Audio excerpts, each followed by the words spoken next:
Bayangkan, seorang wanita bangsawan kaya raya di Roma, tapi justru memilih hidup sederhana untuk melayani orang miskin. Siapakah dia? Inilah kisah Santa Francisca Romana. Francisca lahir pada tahun 1384 di Roma, Italia. Sejak kecil, ia sudah menunjukkan kecintaan yang besar pada Tuhan dan sesama. Meski berasal dari keluarga bangsawan, Francisca lebih memilih hidup sederhana dan melayani orang-orang yang membutuhkan.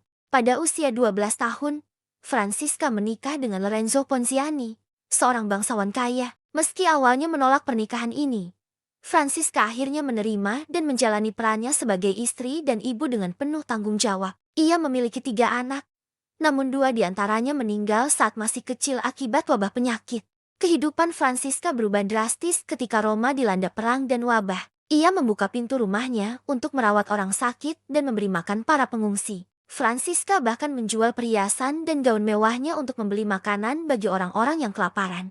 Setelah suaminya meninggal, Francisca bergabung dengan kelompok oblat Benediktin yang ia dirikan. Ia mengabdikan sisa hidupnya untuk melayani orang miskin dan sakit di Roma. Francisca dikenal memiliki karunia khusus untuk menyembuhkan dan kemampuan melihat malaikat pelindungnya. Ada banyak nilai luhur yang bisa kita petik dari teladan Santa Francisca Romana. Pertama, kerendahan hati dan kesederhanaan. Meski berasal dari kalangan atas, Francisca memilih hidup sederhana dan mengutamakan pelayanan pada sesama. Kedua, belas kasih dan pengorbanan diri. Ia rela mengorbankan kenyamanan pribadinya demi menolong orang lain yang menderita. Ketiga, kesetiaan pada panggilan hidup. Francisca tetap setia menjalankan perannya sebagai istri dan ibu, sambil terus melayani Tuhan dan sesama. Keempat, ketabahan menghadapi cobaan. Meski kehilangan 2 anaknya dan mengalami masa-masa sulit, Francisca tetap teguh dalam iman dan pengabdiannya. Gereja Katolik memperingati Santa Francisca Romana setiap tanggal 9 Maret.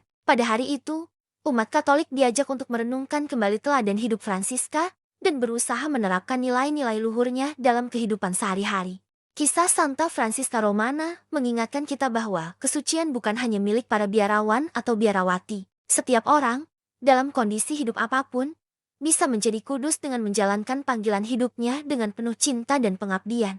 Mari kita teladani semangat pelayanan dan cinta kasih Santa Francisca Romana dalam hidup kita. Semoga kisahnya menginspirasi kita untuk lebih peka terhadap penderitaan sesama dan rela berkorban demi mereka yang membutuhkan. Santa Francisca, doakanlah kami